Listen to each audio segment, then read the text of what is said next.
नमस्कार दोस्तों, जय जोहार। मैं कौशल तिवारी और बिहनिया संजय में आपका स्वागत है। भले ही देश महंगाई के दौर से गुजर रहा है, यानी आम आदमी का जीना मुश्किल होता जा रहा है। भले ही युवाओं के सामने रोजगार को लेकर भविष्य की चिंता गहराती जा रही हो, प्रत्येक व्यक्ति के माथे पर कर्जे का बोझ लगातार बढ़ता जा रहा हो और मित्र प्रेम में इस देश की संपत्तियों को कौड़ियों के मोल में अपने कारपोरेट मित्रों को सौंपा जा रहा हो, लेकिन धसक और धमक इतनी है मोदी सरकार की कि वह साफ कह रही है कि 2047 में समृद्ध भारत बनाना है। समृद्ध भारत का सपना दिखाया जा रहा है और समृद्ध भारत के लिए मोदी सत्ता को वोट दिया जाएगा। और यही नहीं रुकती है मोदी सरकार, आधी आबादी को साधने का खेल भी चल रहा है।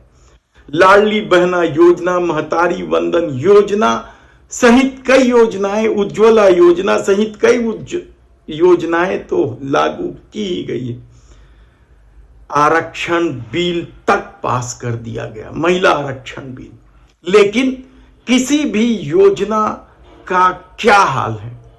आप महिला आरक्षण का ही मुद्दा उठा लें, कब लागू होगा कहा नहीं जा सकता। क्या 10 साल में लागू हो जाएगा? इसकी भी गारंटी नहीं। तो फिर महतारी वंदन योजना के घपले घोटाले को लेकर जो सवाल उठ रहे हैं, क्या सच? क्योंकि जिस तरीके से ईमानदारी का ढिंढोरा मोदी सत्ता ने इस दौर में पीटा है, उसके बाद कैग की जो रिपोर्ट आई है उसने साफ बता दिया है कि मोदी सरकार में भी घपले घोटालों की फेहरिस्त है। और यह फेहरिस्त इस कदर है कि इससे, यानी इस घपले घोटाले से ना तो गरीबों का इलाज ही छूट पाया और ना ही विकलांगों का पेंशन भी। आम आदमी से पेट्रोल डीजल में खून निचोड़ने वाले टैक्स के बाद भी यदि मोदी सरकार यह दावा कर रही है कि वह 400 से अधिक सीटें इस बार जीतेगी, तो उस दावे की सच्चाई क्या है?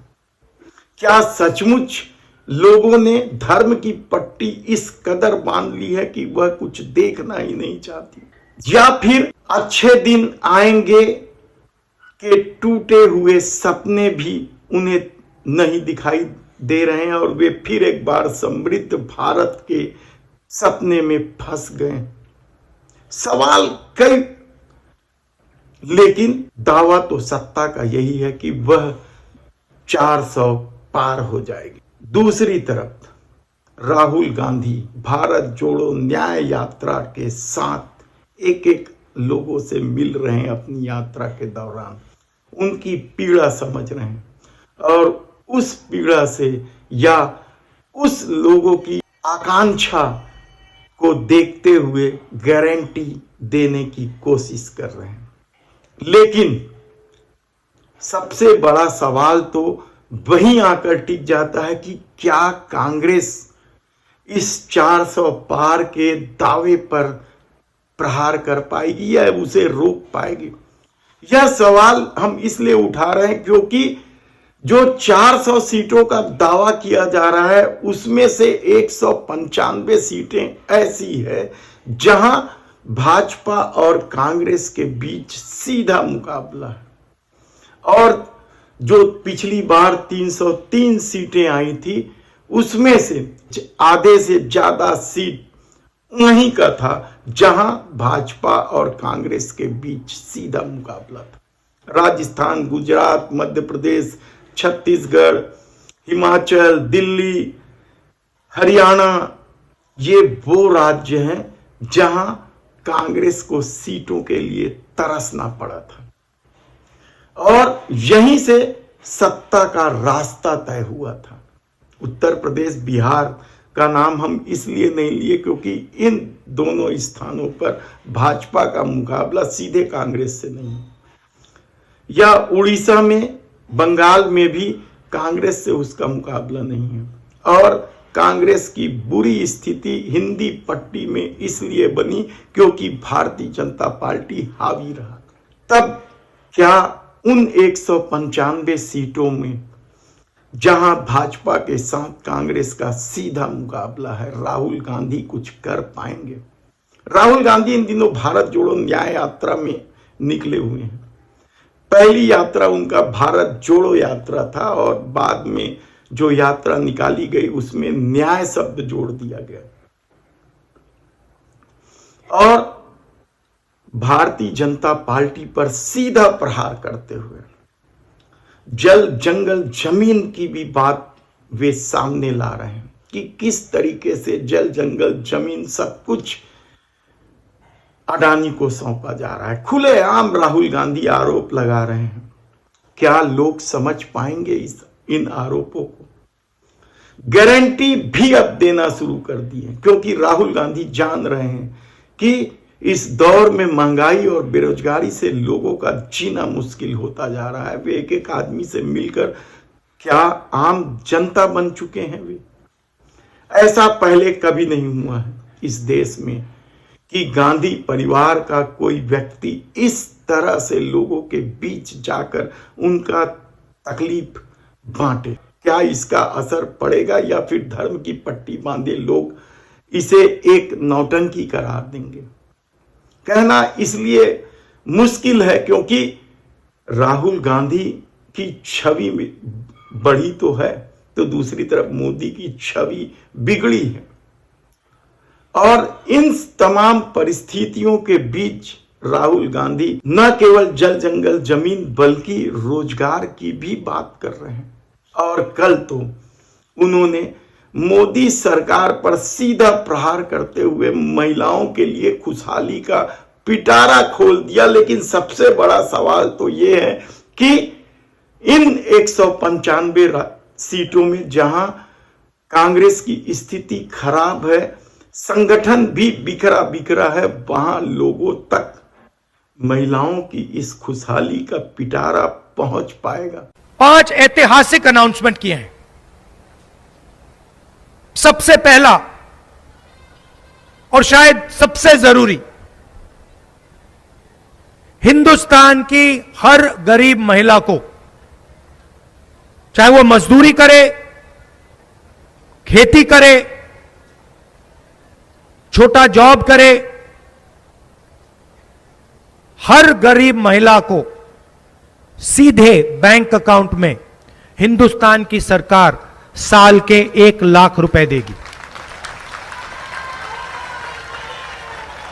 कल मैं एक आदिवासी महिला के घर के सामने रुका,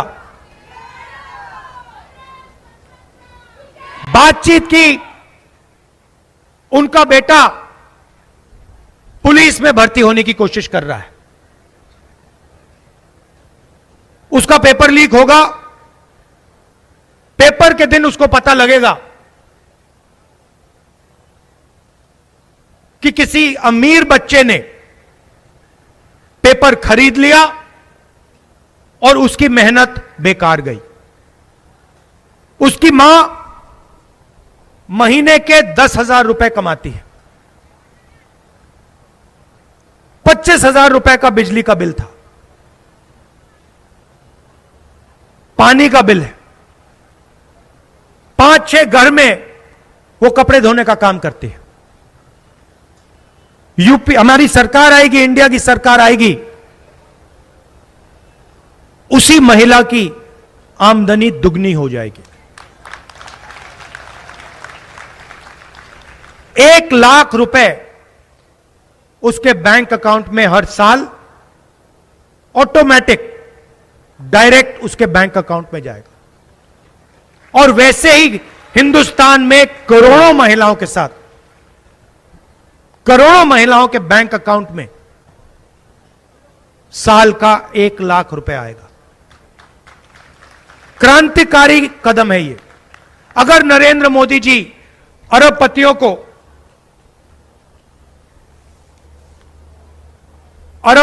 को 16 लाख करोड़ रुपए दे सकते हैं, तो हम करोड़ों महिलाओं को 1 लाख रुपए दे सकते हैं।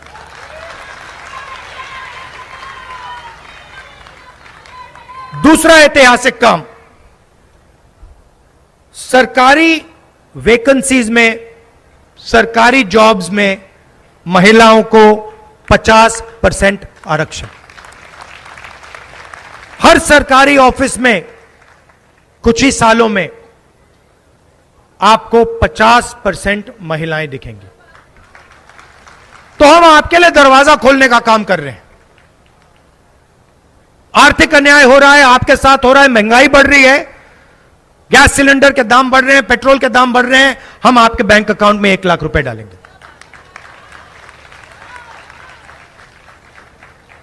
सरकार में आपकी जगह नहीं बनती, हम 50% रिजर्वेशन दे के आपको अंदर दरवाजा खोल के डालेंगे। आशा, आंगनवाड़ी और मिड डे मील में जो काम करती हैं, सेंट्रल गवर्नमेंट का जो भाग है, जो शेयर है, उसको हम दुगना कर देंगे। हर पंचायत में एक अधिकार मैत्री को हम अपॉइंट करेंगे। वो महिलाओं को उनके अधिकारों के बारे में समझाएंगी और उनके अधिकारों के लिए उनके साथ मिलकर लड़ेंगी। और आखिरी काम, सावित्री फुले जी की जन्मभूमि है, तो उनके याद में हम हर डिस्ट्रिक्ट में महिलाओं के लिए हॉस्टल खोलेंगे। जो महिलाएं काम करती हैं, जॉब करती हैं, उनके लिए हॉस्टल खोलेंगे। उनको वहां पे सिक्योरिटी मिलेगी, अच्छा भोजन मिलेगा। तो हर डिस्ट्रिक्ट में हम एक सावित्री फुले महिला हॉस्टल खोलने जा रहे हैं। मीडिया इन दिनों मोदी सरकार के पाले में है। कहा जा रहा है कि उन्हें साफ निर्देश है कि राहुल गांधी को ज्यादा कवरेज न किया जाए, इसलिए इतनी बड़ी घोषणा को भी ना तो प्रिंट मीडिया ने और ना ही इलेक्ट्रॉनिक मीडिया ने ही तवज्जो दी। बहुत बड़ी योजना है, महिलाओं में खुशहाली की लहर आ सकती है, बहार बह सकती है, लेकिन यदि महिलाओं को इसकी जानकारी ही ना हो, तब फिर इस तरह की घोषणाओं का क्या मतलब होगा।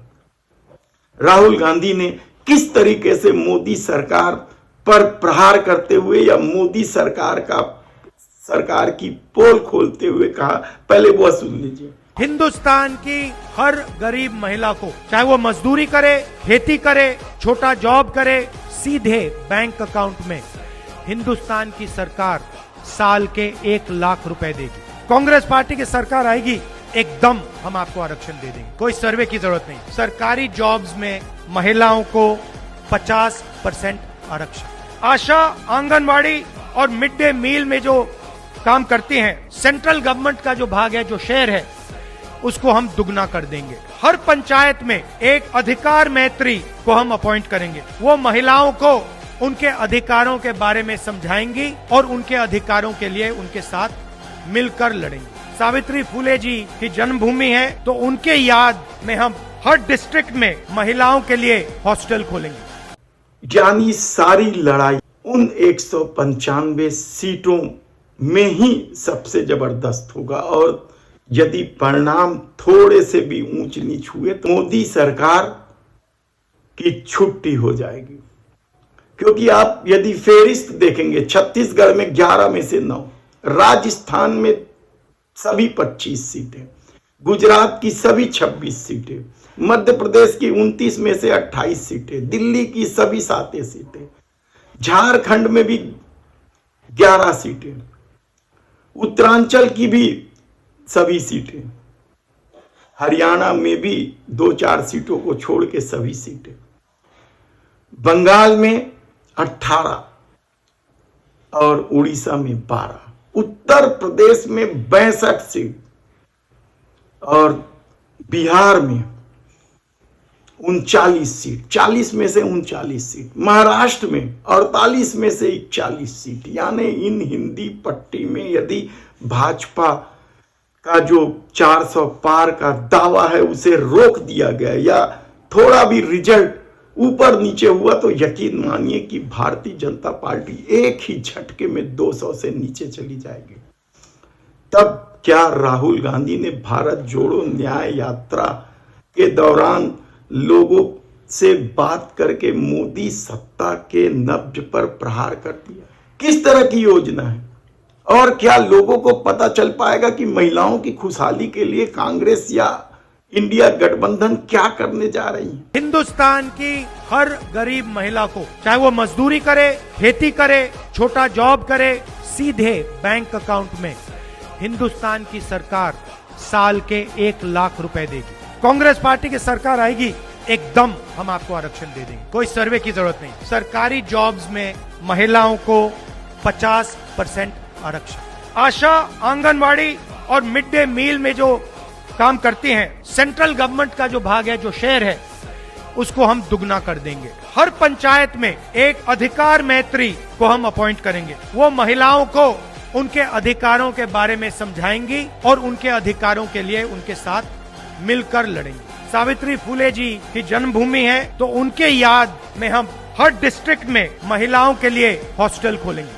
इन योजनाओं की जानकारी यदि महिलाओं तक पहुंच गई, हालांकि प्रत्याशी जरूर पहुंचाएंगे, जहां जहां कांग्रेस के प्रत्याशी चुनाव लड़ रहे हैं वे जरूर इन योजनाओं को महिलाओं तक पहुंचाएंगे। लेकिन जब इस दौर में मोदी सरकार को लेकर या मोदी की गारंटी को लेकर जो परसेप्शन खड़ा किया गया है, उसका मुकाबला कांग्रेस कैसे कर पाएगी? तो दूसरी तरफ छत्तीसगढ़ में कांग्रेस लगी हुई है। महतारी वंदन योजना की किस्तें दे देने का दावा विष्णुदेव साय की सरकार कर रही है, लेकिन क्या सचमुच सभी महिलाओं को चुनावी वादे के अनुसार महतारी वंदन योजना की राशि 1000 रुपए मिला?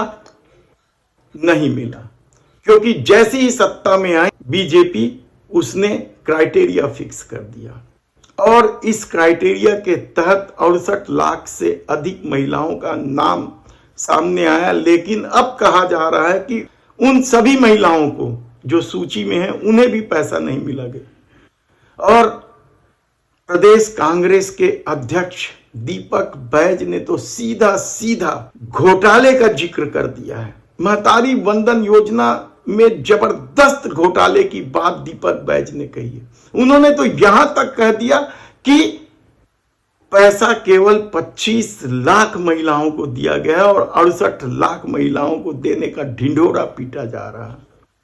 उन्होंने सूची प्रकाशन करने की मांग भी की है। यही मांग कांग्रेस के प्रवक्ता सुशील आनंद शुक्ला ने भी की है। नाम सार्वजनिक करें किस ब्लॉक में, किस वार्ड में किन किन महिलाओं को मिला है। जिन महिलाओं ने फॉर्म भरा था उसमें से अधिसंख्यक महिलाओं के फॉर्म को रिजेक्ट कर दिया गया है केवाईसी के नाम पे, आधार कार्ड लिंकिंग के नाम पे। तो किसी का यह बोल के कि आपके यहाँ से इनकम टैक्स जाता है, किसी का यह बोल के कि आपके पति, आपके पुत्र सरकारी नौकरी में है।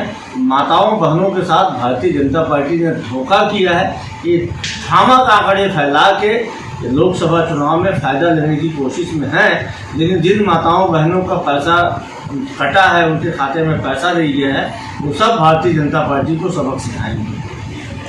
यह सवाल क्या सिर्फ इसलिए उठ रहे हैं क्योंकि चुनाव के पहले भारतीय जनता पार्टी ने प्रत्येक महिलाओं को नारी वंदन योजना का लाभ देने की बात कही, लेकिन इसके अलावा भी तो योजना है, उज्ज्वला योजना, लाडली बहना योजना जो राज्यों में संचालित है, उनकी क्या स्थिति? क्या वह भी आधे अधूरे ढंग से लागू किया गया? और परसेप्शन इस तरीके से बनाया गया कि देखिए आधी आबादी के लिए हम क्या कर रहे हैं। आरक्षण, महिला आरक्षण, वह भी संसद में पास हो गया, लेकिन इसका लाभ महिलाओं को कब मिलेगा?